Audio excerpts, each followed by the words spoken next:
नमस्कार मित्रांनो, तर आपण आज बनवणार आहोत टमाटरची चटणी। त्यासाठी आपण 4 ते 5 मीडियम साईजचे टमाटे कट करून घेतलेले आहेत। त्यानंतर आपण 2 बारीक कांदा कापून घेतला आहे। त्यानंतर आपण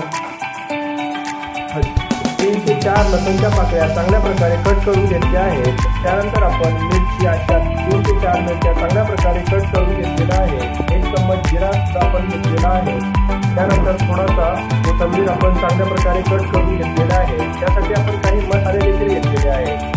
त्यामध्ये आपण जिरे मसाला घेतला आहे 2 चम्मच, 1 चम्मच लाल तिखट, 1 चम्मच कढी मसाला, अर्धा चम्मच जिरा पावडर, अर्धा चम्मच धनिया पावडर, अर्धा चम्मच हळद व चवीनुसार आपण मीठ टाकणार आहोत। सर्वप्रथम गॅसचे बर्नर ऑन करावे। त्यानंतर कढईमध्ये 2 चम्मच तेल घालावे। त्यानंतर कापून घेतलेला